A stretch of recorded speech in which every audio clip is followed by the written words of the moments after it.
자, 오늘은 이제 창세기 43장의 말씀을 이렇게 전해드리도록 하겠습니다. 우리가 지난 시간에 이제 살펴본 내용이요. 야곱의 아들들이 이제 이집트에 다녀왔던 그런 이야기를 이제 우리가 살펴보았습니다. 그런데 이제 이해할 수 없는 일들이 이제 일어났죠. 갑자기 이제 정탐꾼으로 이렇게 몰려서 감옥에 갇히는 그런 일이 일어났습니다. 그리고 이집트 총리가 이렇게 나타나서요. 누명을 벗으려면 막내 동생을 데려오라 이런 명령을 내리게 되었습니다. 처음에는 이제 이렇게 명령을 내렸죠. 9명이 남아 있고 1명만 다녀와라 이렇게 명령을 내렸습니다. 사실 이것은 이제 불가능한 일이었죠. 양식도 못 구한 채 1명이 다녀와서 아버지를 설득하는 것은 거의 불가능하다 이렇게 생각을 했습니다. 그래서 완전히 죽은 목숨이 이제 되었는데요. 3일째 되던 날에 다시 이제 새로운 명령을 이제 내려주었어요. 그것은 무엇이냐면 이제 1명만 남아 있고 9명이 다녀오라는 거예요. 그리고 기근을 면할 수 있는 그런 양식을 들고서 다녀오라 이런 명령을 이제 내리게 되었습니다. 그리고 나서 막내 동생을 데려와서 누명을 벗으라 이렇게 얘기를 했습니다. 이번에 제안은 이제 받아들일 수밖에 없었죠. 만약에 이제 9명이 가서 아버지를 설득한다면 아마도 이제 아버지의 마음이 움직여질 수 있을 것이다 이런 생각을 갖게 되었습니다. 근데 이제 무거운 마음을 가지고 이제 가나안 땅으로 돌아오는데요. 또 한 가지 또 이상한 일이 또 발생을 한 거예요. 그 내용은 무엇이냐면 곡식값으로 이렇게 지불했던 돈이 고스란히 자루 속에 있다고 하는 사실을 이렇게 발견하게 되었습니다. 참으로 있을 수 없는 일이 이제 일어난 것이죠. 그래서 이 내용을 통해서 지금 이제 이 9명이죠. 9명의 이 형제들은 20년 전에 자신들이 팔아버렸던 그 기억이 계속해서 이렇게 생각이 난 거예요. 동생을 팔아버린 이 죄책감이 계속해서 밀려오는 것을 이렇게 발견하게 되었습니다. 이제 가나안 땅으로 돌아가서요. 이제 아버지 야곱에게 그동안에 있던 일들을 소상하게 이렇게 보고를 했습니다. 우리가 시므온을 좀 구해야 됩니다. 그리고 우리가 정탐꾼 누명을 이제 입었는데 그것을 벗어야 되겠습니다. 그리고 곡식 거래를 계속하기 위해서는 우리가 지금 막내 동생인 지금 베냐민을 우리가 데리고 가야 되겠습니다. 이런 얘기를 이제 자초지종에 걸쳐서 이렇게 하게 되었습니다. 그러나 야곱은요 완전히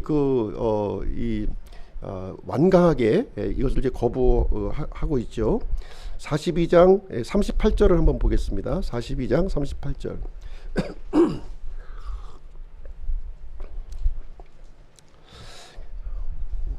야곱이 이르되 내 아들은 너희와 함께 내려가지 아니하리니 이는 그의 형이 죽고 그만 홀로 남았기 때문이라.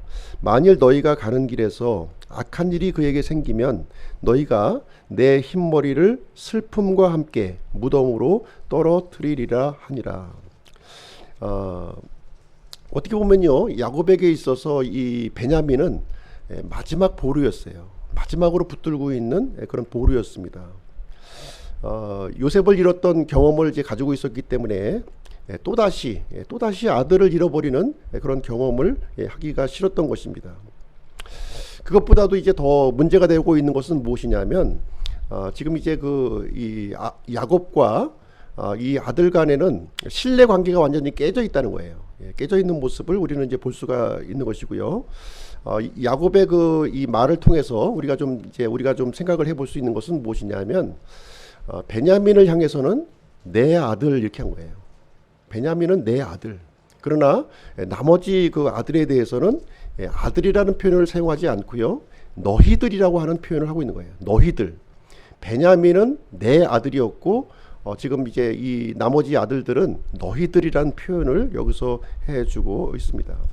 그래서 이런 면으로 볼 때 야곱은 그 이 아들들에게 심각한 그 피해 의식 속에 사로잡혀 있는 것을 우리는 이제 볼 수가 있는 것이죠. 오늘 아침에는 잃게 된다면 이르리로다 하는 제목으로 말씀을 전해드리도록 하겠습니다.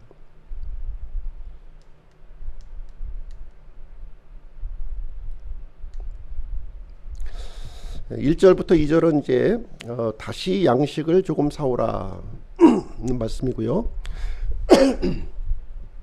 3절부터 10절은 베냐민을 향한 줄다리기, 그리고 11절부터 17절까지는 요셉을 만나는 11명의 형제들, 이런 순서로 말씀을 전해드리도록 하겠습니다. 자, 1절 말씀 보시죠. 43장 1절. 그 땅에 기근이 심하더라, 이렇게 시작을 해주고 있습니다. 지금 이제 기근이 시작된 지 2년 차가 되는 거예요. 2년 차. 네. 그동안 이제 그 이집트에서 가져왔던 곡식으로 어느 정도 연명을 이제 하고 있었습니다. 그런데 그 곡식마저도 완전히 지금 이제 바닥나버린 그런 모습을 지금 보이고 있고요. 지금 이제 야곱은 어떻게 보면 지금까지의 그 삶이 붙잡는 인생이었어요. 붙잡는 인생. 악착같이 무엇인가 이렇게 성취를 하려고 하는 그런 이 삶을 이렇게 살아왔는데요. 지금 기근을 맞이해서 속절없이 이 야곱의 가문이 무너지는 모습을 이렇게 바라보고 있었던 것입니다. 모든 것이 그렇게 이 풍성했던 그 재산들, 그렇게 많았던 가축들이 하나하나 사그러져가는 모습을 이렇게 보면서 내가 지금까지 붙잡았던 것들이 아무것도 아니구나, 진짜 헛개비를 붙들고 있었구나 하는 생각을 야곱은 이제 갖게 되었습니다. 더 이상 이제 그 야곱의 집안은요, 손을 쓸 수 없는, 어떻게 자신의 힘으로는 어떻게 할 수 없는 그런 지경에 머물게 되었고요. 그 많던 종들도 다 떠나갔어요. 가축들도 이제 아마 좀 이게 간단하게 이제 관리할 수 있는 숫자 외에는 아마 다 죽어버린 그런 상황이 이제 되겠습니다. 이런 상황에서 지금 이제 그 야곱은요, 베냐민을 붙들고 있는 거예요. 베냐민을 붙들고 있는 야곱의 모습을 이제 얘기해주고 있습니다. 그리고 뿐만 아니라 아직까지 이 아들들을 믿지 못하고 있는 그런 상태에 지금 놓여져 있는 것이죠. 2절 말씀 한번 보실게요. 2절. 그들이 이집트에서 가져온 곡식을 다 먹음에 그들의 아버지가 그들에게 이르되 다시 가서 우리를 위해 양식을 조금 사라 하거늘. 여기 보시면요, 야곱이 이제 말을 먼저 꺼내기 시작했어요. 지금 여기 이제 뭐라고 지금 얘기를 하고 있냐면 우리를 위해 양식을 조금 사오라, 이런 얘기를 지금 이제 해주고 있습니다. 지금 만약에 지금 이 상태로 이제 기근이 계속 진행이 된다면요, 가족마저도 이제 종들은 다 떠나갔어요. 그렇지만 지금 이제 남아있는 가족마저도 다 죽게 되어 있는 그런 상황에 놓이게 된 것입니다. 이 기근이 이제 그 야곱의 마음을 움직이기 시작한 거예요. 움직이기 시작했는데 여기서 보시게 되면 좀 이제 야곱이 좀 이 심경이, 이 마음이 변화된 모습을 좀 읽을 수 있는 대목이 무엇이냐면 우리라고 하는 표현이에요. 우리라고. 지금 이제 그 얼마 전까지만 해도 야곱은 그리고 베냐민만 이제 붙들고 있었는데 지금 이제 이 심각한 기근의 상황에서 조금 이제 변화된 것이 무엇이냐면 우리라고 하는 이 공동체 의식이 지금 이제 그 모습을 이제 보여주고 있는 것입니다. 그 동안에는 이 아들이 아니라 왼수들이었어요. 이 적대적인 관계로 이렇게 있었는데 지금 이 아들을 향해서 이제 우리라고 하는 표현을 여기서 해주고 있는데요. 조금씩 야곱이 변화하는 모습을 여기서 이제 볼 수가 있습니다. 우리가 여기서 한 가지 생각해 볼 수 있는 것은 무엇이냐면 하나님 나라의 특징인데요. 하나님 나라의 특징은 12로 구성이 되어 있다는 거예요. 12로 이제 구성이 되어져 있다. 이스라엘은 몇 지파로 구성되어 있나요? 12지파. 그리고 예수님의 제자는 12제자로 이렇게 구성이 되어져 있어요.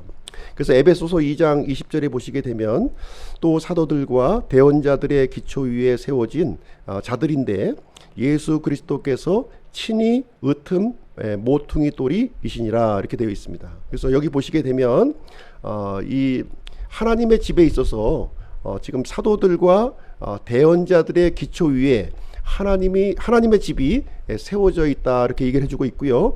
거기에 으뜸 모퉁이 돌이 예수 그리스도시라고 우리에게 말씀을 해주고 있는 것이죠.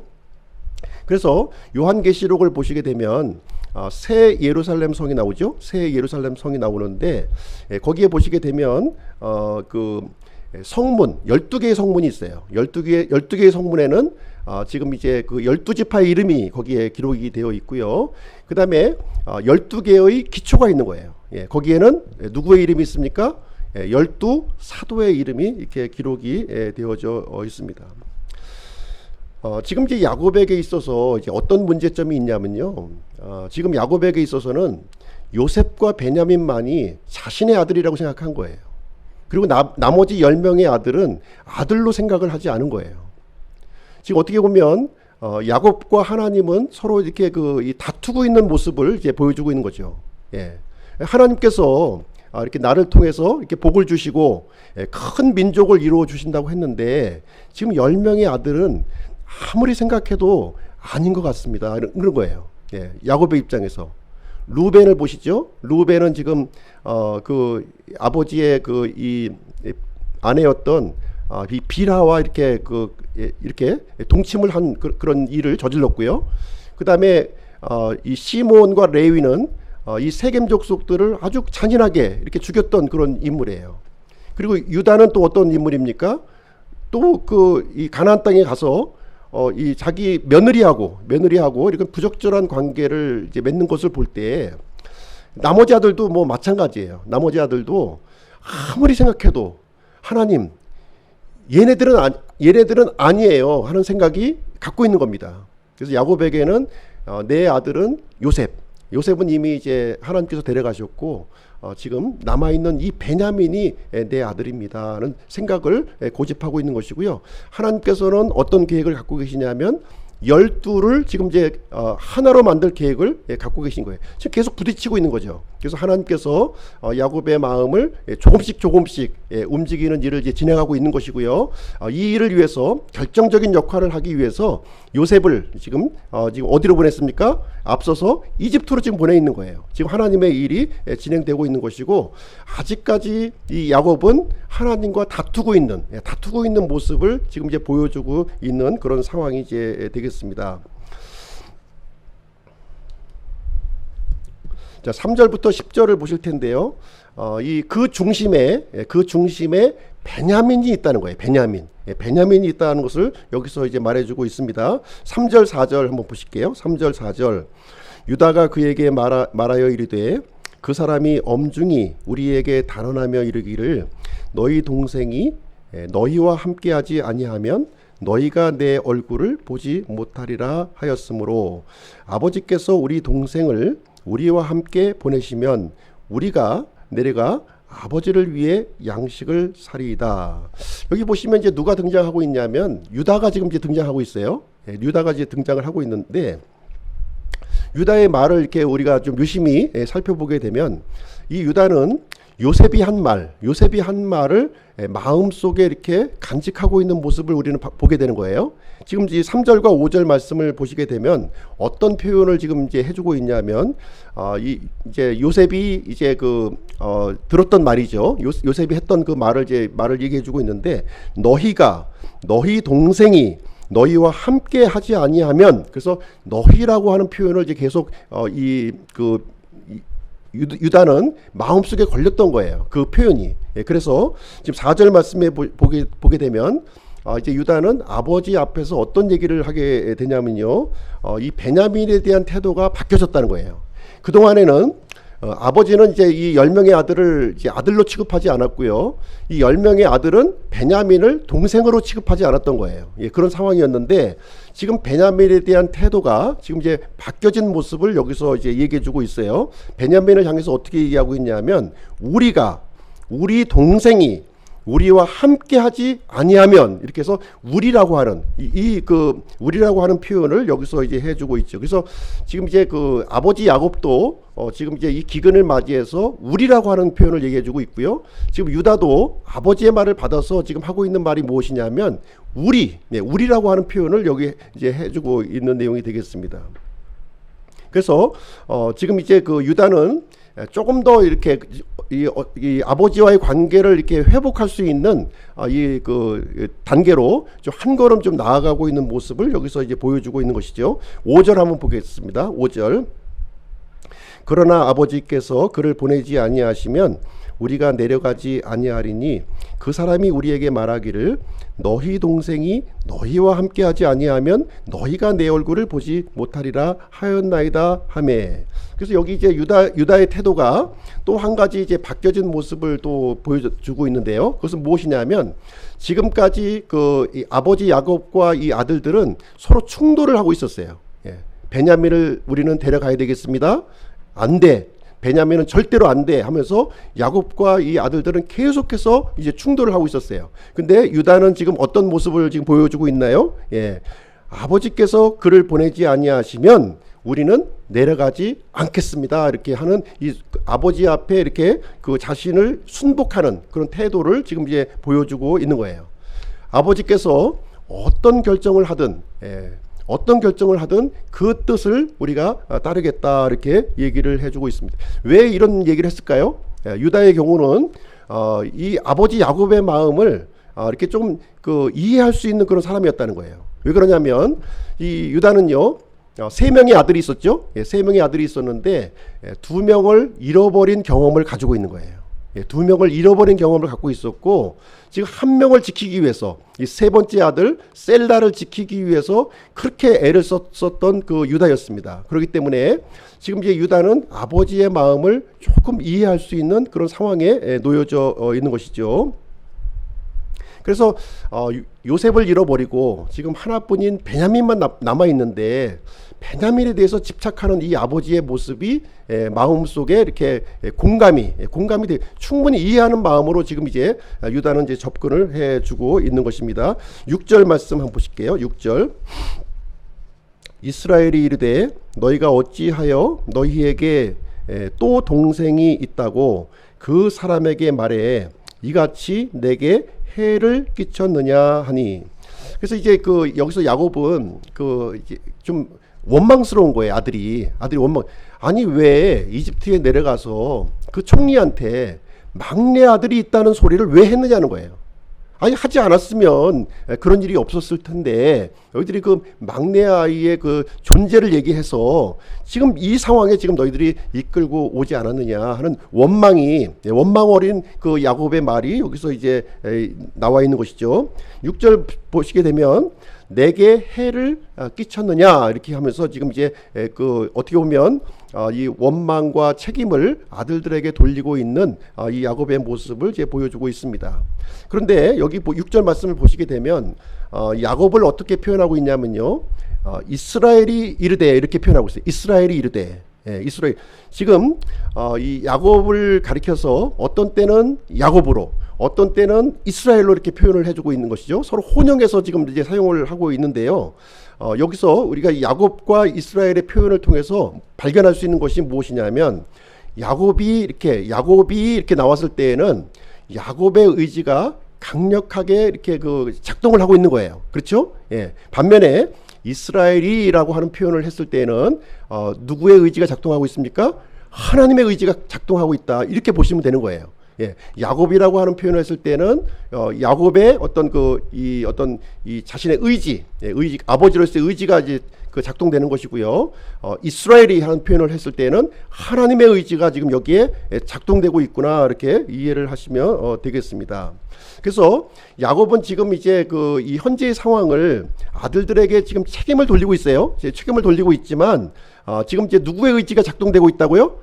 지금 하나님의 의지가 여기에 작동이 되고 있다는 사실을 여기서 얘기해주고 있는 내용이 이제 되겠습니다. 그래서 7절 말씀을 보시게 되면 이제 이 내용에 대해서 아버지의 어떤 원망 섞인 이런 표현에 대해서 솔직하게 지금 얘기를 하게 됩니다. 7절 말씀 한번 보실게요. 7절. 그들이 이르되 그 사람이 우리 형편과 우리 친족에 관해 엄밀히 물으며 말하기를 너희 아버지가 아직 살아있느냐 너희에게 다른 형제가 있느냐 하기에 우리가 그 말들이 뜻하는 바대로 그에게 고하였나이다. 그가 너희 동생을 데리고 내려오라 하고 말할 줄을 우리가 어떻게 확실히 알 수 있었으리까 하니라. 그래서 그 당시 상황을 이제 정직하게 지금 이제 설명을 해주고 있는 것이죠. 예, 그때 그 만약에 베냐민을 데려오라고 만약에 할 것을 우리가 알았더라면, 예, 미리 알았더라면 절대로 얘기하지 않았을 것이다. 그런 사실을 전혀 몰랐기 때문에 그냥 우리의 그 이 친족의 상황을 이렇게 그 물어보는 말대로 대답을 했을 뿐인데 막내 동생 베냐민을 데려오라고 이렇게 말한 것이다 이렇게 얘기하고 있는 것입니다. 그래서 이 아들들은 아버지를 이렇게 그 해야 할 의도가 우리는 전혀 없다 이런 사실을 지금 여기서 밝히고 있는 상황이 이제 되겠습니다. 그러면서 유다가 아주 중요한 얘기를 해요. 중요한 얘기를 하게 되는데 8절 9절 한번 보겠습니다. 8절 9절 유다가 자기 아버지 이스라엘에게 이르되 누구의 의지가 작동되고 있다고요? 하나님의 의지가 지금 작동되고 있는 것입니다. 그 아이를 나와 함께 보내시면 우리가 일어나 가리니 그러면 우리와 아버지와 또 우리의 어린 것들이 살고 죽지 아니하리이다. 내가 그를 위해 보증인이 되리니 아버지께서는 내 손에서 그를 요구하소서. 내가 만일 그를 아버지께 데려다가 아버지 앞에 두지 아니하면 내가 영원토록 죄에 대한 책임을 지리이다. 여기 보시게 되면요, 9절 말씀에서 보시게 되면 유다가 어떤 표현을 하고 있냐면 내가 그를 위해 보증인이 되어주겠다 이렇게 얘기를 해주고 있는 거예요. 지금 결정적인 해결책을 지금 이제 그 제시를 해주고 있는 것인데요. 이 보증인이 된다. 내가 이 어떤 사람의 보증인이 되어주겠다 하는 뜻은 어떤 뜻을 가지고 있냐면 대신한다, 또 책임진다, 함께한다 이런 뜻을 가지고 있는 거예요. 예. 베냐민을 향해서 지금 유다가 지금 이제 언급하고 있는 내용이 이제 되겠습니다. 만약에 이 베냐민을 다시 내가 데려오지 못한다면 아버지 앞에서 내가 영원토록 죄인으로 남아 있겠습니다. 이 책임감을 지금 이제 여기서 이제 표현을 해주고 있는 내용이 되겠죠. 그러면서 이제 한 가지 더 덧붙여서 얘기합니다. 10절 말씀 보실게요. 10절. 우리가 지체하지 아니하였더라면 분명히 지금 이 두 번째 여행에서 돌아왔으리이다. 그래서 이제 그 우리가 이제 이렇게 아버지와 이렇게 서로 이게 다투지 않았다면, 원만하게 해결되었다면 벌써 두 번이나 이집트에 다녀와서 큰 어려움이 없었을 것입니다. 이렇게 얘기를 하게 됩니다. 그래서 하나님께서 이 유다의 말을 통해서 이렇게 강력하게 지금 역사하고 있는 모습, 여기서 이제 얘기를 해주고 있는 내용이 되겠죠.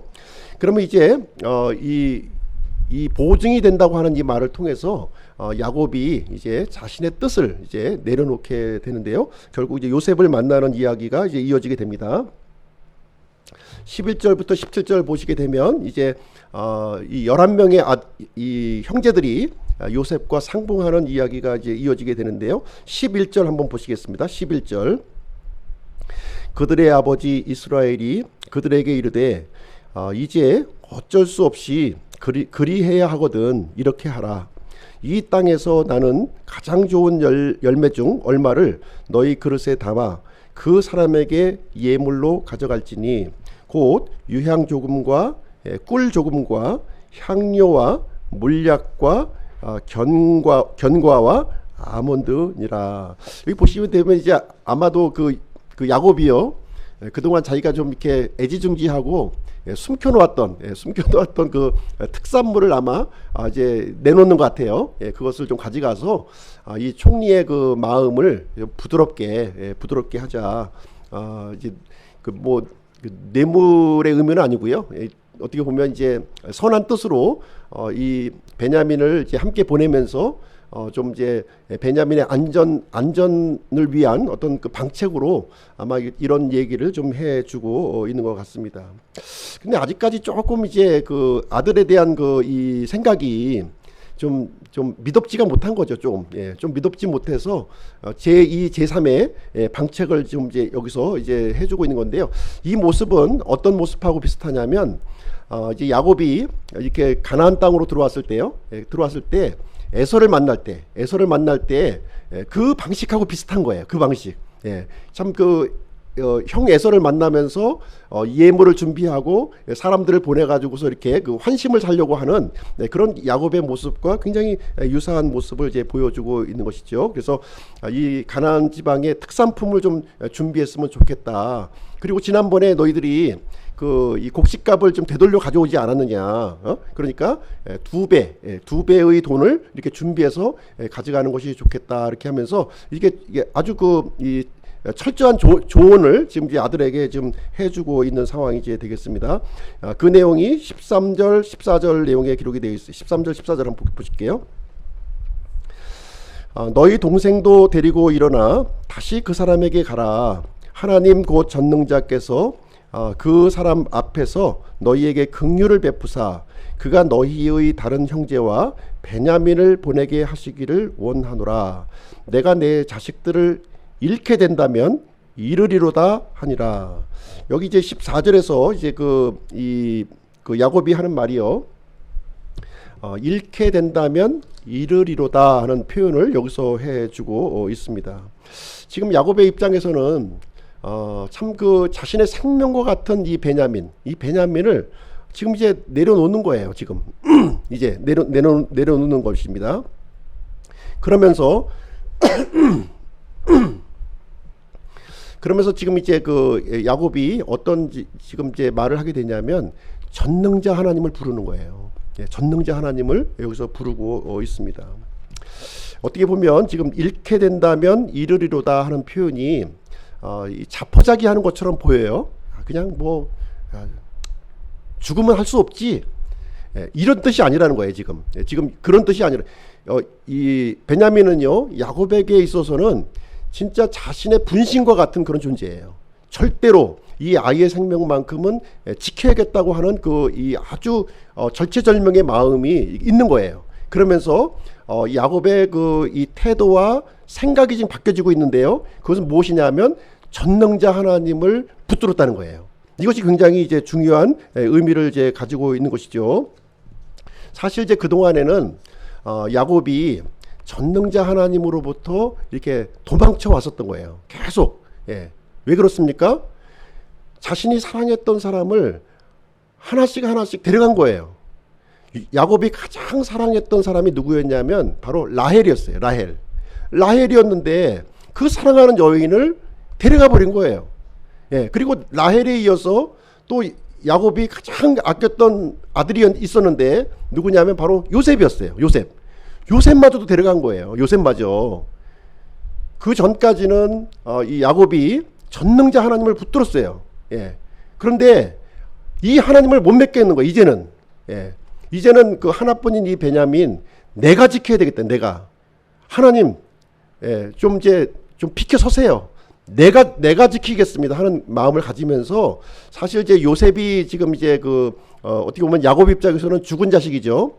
요셉이 죽으면서부터는 야곱이 믿음을 떠난 거예요. 어떻게 보면 떠나서 내 힘으로 내가 내 아들을 내가 지켜야겠다 하는 생각을 지금까지 붙들고 있었던 것입니다. 근데 지금 이제 기근이 계속 몰려오고요. 모든 식구들이 다 죽는 그런 급박한 상황에서 이제 베냐민을 내려놓을 수밖에 없었던 것이고요. 그래서 잃게 되면 내가 잃으려다 하는 말을 하면서 그동안 이렇게 내려놓았던 그 하나님을 다시 한번 붙드는 그 일이 여기서 일어난 상황이 이제 되겠습니다. 우리는 이제 이 내용을 통해서요, 이 다니엘의 세 친구의 고백 또 우리가 한번 좀 생각해 볼 수 있을 것 같아요.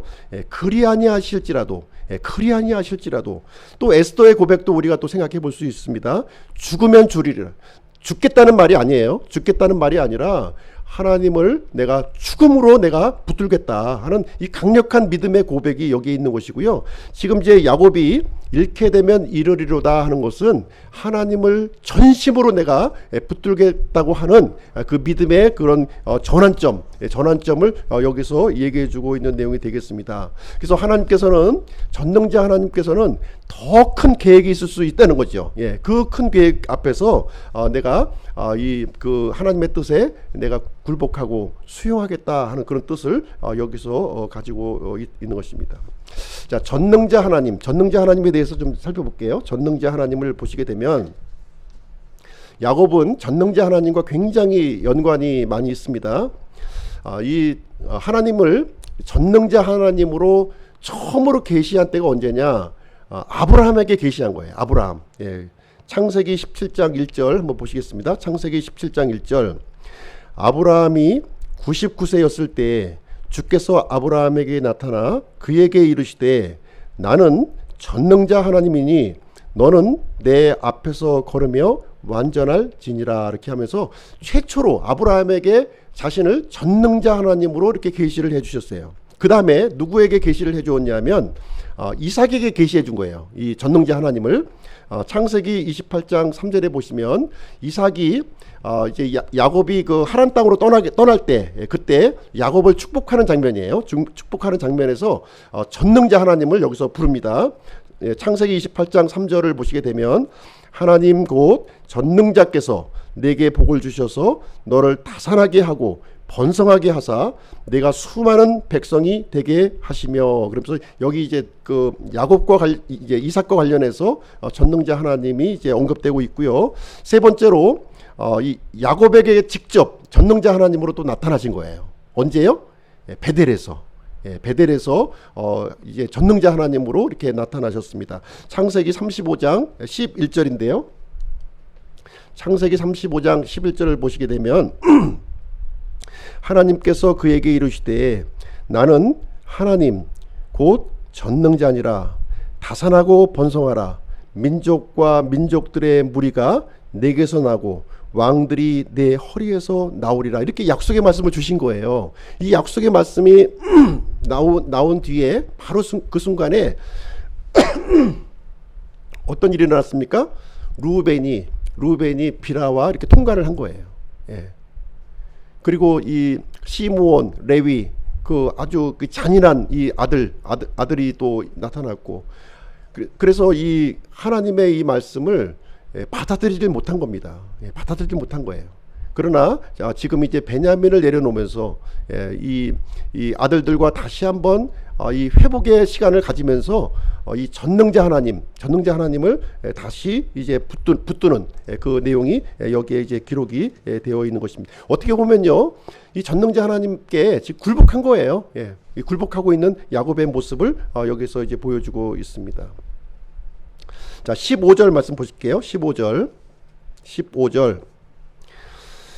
그 사람들이 그 예물을 가져가고 2배의 돈을 자기 손에 가진 채 베냐민을 데리고 일어나 이집트로 내려가서 요셉 앞에 서니. 여기 보시게 되면요, 지금 이제 이집트로 내려가면서 중요한 것 3가지를 챙겨서 내려갑니다. 중요한 것 세 가지 뭐예요? 첫 번째 그 예물이죠. 이제 야곱이 주었던 그 예물 붙들었고요. 그 다음에 두 번째 그 2배의 돈을 또 이렇게 붙들었고요.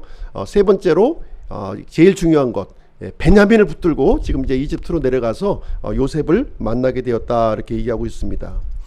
이 헤브론, 지금 이제 그 야곱이 있는 지역은 헤브론이에요. 헤브론에서 지금 이제 이집트까지 10하루길입니다. 10하루길. 쉬지 않고 가면 10하루면 당도할 수 있는 길이에요. 10하루길을 지나서 지금 요셉 앞에 지금 서게 되었다, 좀 이렇게 얘기를 하고 있습니다. 16절 한번 보시겠습니다. 16절. 요셉이 그들과 함께한 베냐민을 보고 자기 집 치리자에게 이르되 이 사람들을 집으로 데려가고 짐승을 잡아 예비하라. 정오에 나와 함께 먹으리라. 요셉은요, 이 형들이 오기를 기다렸을까요? 안 기다렸을까요? 학수고대하고 기다렸죠. 학수고대. 언제쯤 이 자신의 형들이 베냐민을 데리고 올 것인가 학수고대하고 기다렸어요. 근데 마침내 그 형들의 모습을 발견한 거죠. 형들의 모습이 중요한 게 아니라 누구의 모습이 중요해 지금? 요셉에게는 베냐민의 모습이 중요한 거죠. 베냐민을 발견했다 지금 얘기하고 있는 거예요. 만약에 형들의 모습에서 베냐민이 없었다면 어떻게 됐을까요? 이 사람들은 시몬이 있는 장소로 가야죠. 그렇죠? 감옥으로 가야 되는 거예요. 감옥으로. 근데 그 안에 누가 있어요? 베냐민이 있는 거예요. 베냐민. 베냐민이 있으니까 어디로 이동합니까? 감옥으로 가는 것이 아니라 요셉의 집으로 지금 이제 안내하는 장면이 여기에 이제 기록이 되어 있어요. 그래서 짐승을 잡고 그다음에 그 정오의 만찬을 지금 준비해서 지금 이제 집으로 인도하는 그런 모습이 여기에 기록이 되어 있습니다. 아마도 이 요셉은 이 베냐민의 모습을 보고서 안도의 한숨을 쉬었을 거예요. 네가 살아 있었구나. 네가 살아 있었구나 하는 그런 그 생각을 여기서 가지게 되었을 것입니다. 그래서 이 베냐민과의 만남, 그 만남의 내용에 대해서는 다음 시간에 그 내용을 한번 살펴보기로 하고요. 오늘 말씀은 좀 정리를 좀 해드리도록 하겠습니다. 첫 번째로 영적 기근은 하나님을 통해서만이 해결될 수가 있다는 거예요. 그렇죠? 요셉 시대의 이 빵의 기근은요, 누가 보내셨습니까? 하나님이 보내신 거예요. 하나님이 이 기근을 보내신 것입니다. 그래서 이 그 기근을 보내신 이유는 무엇이냐? 영적인 목적을 갖고 계셨던 거예요. 하나님께서는 이 목적을 가지고 기근을 보내시게 되었습니다. 그래서 하나님께서 보내신 이 기근은 물리적인 방법으로 해결할 수가 없는 거예요. 하나님의 방법으로 이것을 해결을 해 나가야 하는 것입니다. 오늘날에도 우리가 이제 코로나 때문에 참 그 고통을 겪고 있지요. 이 코로나는 어떻게 해서 오게 되었나요? 그래서 이제 과학자들은 열심히 조사하고 있어요. 중국의 우한에서 지금 이제 발생된 것이다. 아니다. 그것은 자연 발생한 것이다. 하면서 이제 갑론을박을 이렇게 벌이고 있습니다. 그러나 우리 그리스도인들에게 가장 설득력 있는 주장은 뭐냐? 하나님께서 허락하신 거라는 거예요. 하나님께서 허락하지 않으셨으면 이 코로나가 올 수가 없는 거예요. 하나님께서 허락하셨고 또 이 일을 통해서 새로운 일을 지금 이제 계획하시고 계신 거예요. 그래서 우리 그리스도인들은 이 코로나 시대에 우리는 준비하는 새로운 일에 참여할 수 있는 그런 준비를 우리가 해야 하리라고 생각을 합니다. 그래서 우리 교회는요, 어떻게 보면 지금 이 시점에 영적 회복 운동을 벌려야 되는 거예요. 영적 회복 운동을 벌려야 됩니다. 우리 자신을 돌아보고요, 또 하나님과의 관계를 새롭게 하는 그런 계기로 삼아야 될 줄로 생각합니다. 이 야곱과 같이 베냐민, 나의 베냐민은 무엇인가 하는 거예요. 내가 하나님보다 더 귀중하게 붙들고 있는 이 베냐민이 무엇인가? 이 베냐민을 놓는 이런 결단이 있어야 될 줄로 생각을 합니다. 그러면서 전능자 하나님을 우리가 붙들고 기도해야 할 줄로 생각을 합니다. 그래서 요셉의 형제들이 이렇게 요셉을 찾았던 것처럼 우리들은 누구를 찾아야 된다고요? 예수 그리스도를 찾아야 되는 것이고요. 예수 그리스도와 새로운 관계를 우리가 맺어야 될 줄로 생각을 합니다. 그래서 로마서 5장 21절 말씀을 읽어드리도록 할게요. 이것은 죄가 군림하여 사람을 사망에 이르게 한 것 같이 그렇게 은혜도 의를 통해 군림하여 예수 그리스도 우리 주로 말미암아 영원한 생명에 이르게 하려 함이라. 세상은요, 예수 그리스도가 아닌 방법을 이렇게 열심히 찾고 있어요. 우리는 어디서 찾아야 된다고요? 예수 그리스도를 통해서 그 해답을 찾아야 될 줄로 생각을 합니다. 두 번째를 한번 살펴보겠습니다. 두 번째는요, 우리가 하나님을 붙들면 이 개인사가 구속사로 바뀐다는 거예요. 하나님을 붙들면 개인사가 구속사로 바뀐다는 것입니다. 그렇죠? 이 야곱은 이 육신적인 그리스도인의 모습이에요. 육신적인 그리스도인의 모습. 그리고 요셉은요, 성숙한 그리스도인의 모습을 보여주고 있습니다. 그래서 야곱과 요셉은 다른 사람이 아니에요. 같은 사람이에요. 같은 사람의 다른 모습을 보여주고 있는 거예요, 지금. 예, 다른 모습을 우리에게 보여주고 있습니다. 그래서 야곱은 옛 성품을, 우리가 갖고 있는 옛 성품을 얘기해 주고 있는 것이고요. 요셉은 이 새 성품을 우리에게 보여주고 있습니다. 그러면 야곱과 요셉의 차이점을 좀 한번 좀 말씀드릴게요. 야곱과 요셉의 차이점을 좀 보시게 되면, 글씨가 좀 작기는 한데 야곱과 요셉의 차이점을 좀 말씀드리겠습니다.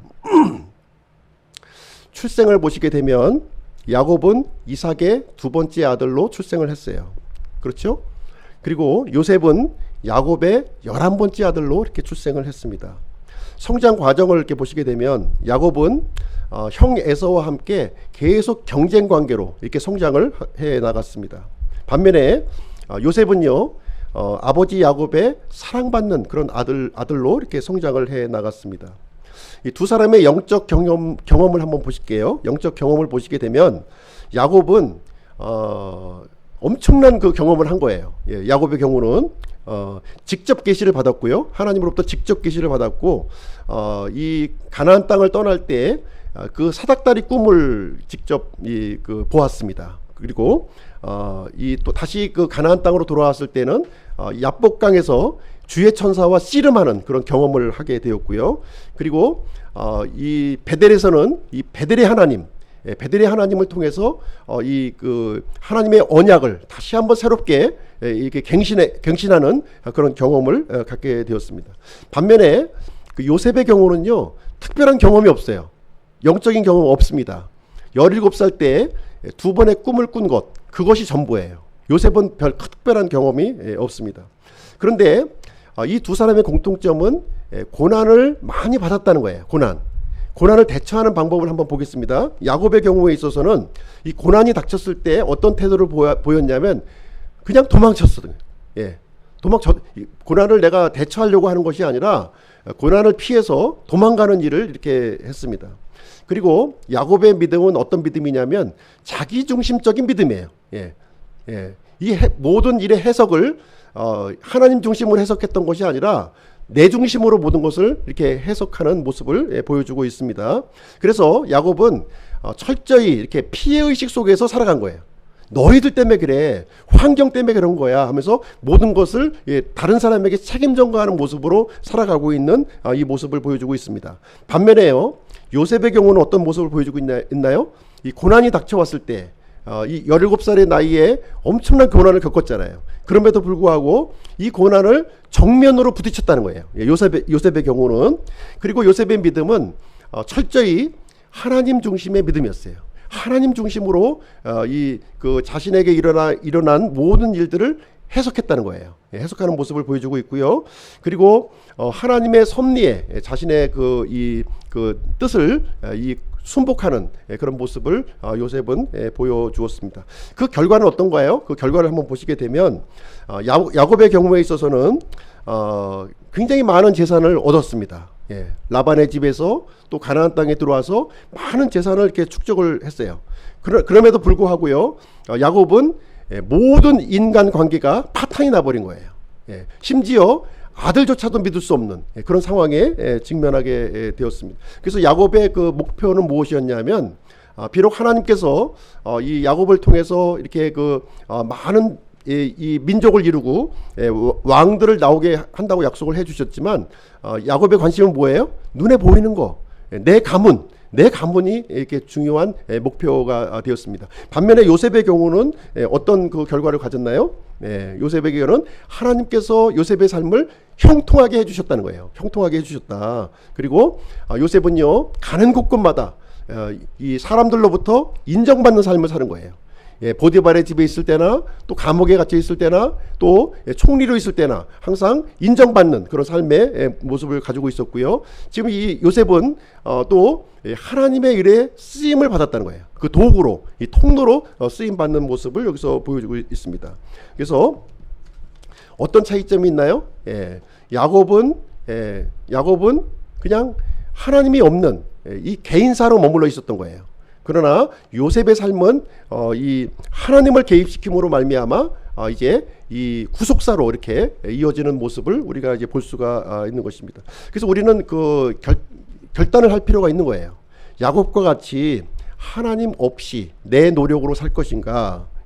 그렇게 되면 실패한 인생을 우리는 야곱과 같이 살 수밖에 없다고 하는 것이죠. 그러나 반면에 요셉과 같이 이렇게 하나님을 붙들고 살 것인가. 그렇다면 하나님께서 우리를 형통한 인생으로 바꿔주신다는 거예요. 그 사실을 우리에게 가르쳐 주고 있습니다. 그래서 요셉은 하나님의 사람으로 이렇게 불려지게 되었습니다. 자, 세 번째를 한번 보겠습니다. 세 번째는 나를 포기하면 영원한 것을 우리가 받게 된다는 거예요. 나를 포기하면 영원한 것을 받게 된다. 그래서 14절 말씀을 통해서 이제 내가 잃게 된다면 잃으리로다, 이런 이 표현을 이제 야곱이 하지 않습니까? 이 표현을 통해서 이 야곱이 이 베냐민을 이렇게 그렇게 애지중지하던 베냐민을 내려놓을 수 있었던 그 결정적인 이유가 있었다는 거죠. 결정적인 이유가 있었습니다. 이 결정적인 이유에 이제 어떤 이유가 있었냐면 바로 유다의 그 증언이 있었던 거예요. 유다의 증언이 뭡니까? 내가 베냐민을 위한 이 보증인이 되어 주겠다 하는 이런 이 증언이 있었다고 하는 사실이에요. 그래서 이제 이 야곱은요 그동안 그렇게 붙잡았던 베냐민을 놓을 수가 있었고요. 그동안 그렇게 도망쳐왔던 그 하나님을 다시 붙드는 그런 이 계기가 여기에 마련되게 되었습니다. 그래서 우리 교회의 경우에 있어서도 이 복음을 위해서 기꺼이 좀 내려놓는 그런 결단이 필요하다는 것이죠. 그렇죠? 심지어 우리의 자존심도 우리가 복음을 위해서라면 내놓을 수 있어야 되는 것이고요. 우리 어떤 이 이기적인 이런 마음도 복음을 위해서라면 기꺼이 우리가 내려놓을 수 있어야 되겠습니다. 그리고 세상에 여러 가지 우리가 갖고 싶은 것, 누리고 싶은 것 있지 않습니까? 그런 것이 있다 할지라도 우리가 복음을 위해서 기꺼이 내려놓을 수 있다면 하나님께서는 그것을 어떻게 만들어 주신다고요? 영원한 것으로 이렇게 갚아주신다, 이렇게 말씀을 해주고 있습니다. 그래서 우리 그리스도인들은 예수 그리스도를 최고의 가치로 이렇게 두는 그런 삶을 살아야 될 줄로 생각을 합니다. 자, 마가복음 8장 34절 35절 읽고 이제 마치도록 하겠습니다. 마가복음 8장 34절 35절. 그분께서 사람들을 또한 자기 제자들과 함께 부르신 뒤 그들에게 이르되 누구든지 나를 따라오려거든 자기를 부인하고 자기 십자가를 지고 나를 따를지니라. 누구든지 자기 생명을 구원하려 하는 자는 그것을 잃을 것이나 누구든지 나와 복음으로 인해 자기 생명을 잃을 자 바로 그 자는 그것을 구원하리라, 이렇게 말씀을 해주고 있습니다. 그래서 우리가 구원받는 것은 하나님의 은혜로 우리가 거저 받아요. 거저 받지만 그러나 하나님을 섬기는 일은 거저 이루어지는 것이 아니라는 거예요. 우리의 희생과 우리의 내려놓음을 통해서 이루어진다고 하는 사실을 여기서 분명하게 얘기를 해주고 있습니다. 그래서 우리가 복음을 위해서 기꺼이 내려놓을 수 있어야 돼요. 그건 아까운 게 아니에요. 아까운 것이 아닙니다. 하나님께서는 그 이상으로, 그 영원한 가치로 우리를 갚아주신다고 이렇게 약속을 해주시게 되었습니다. 자, 결론을 내리도록 할게요. 결론은 우리에게 하나님과의 이런 관계를 막고 있는 장애물이 있다는 것이죠.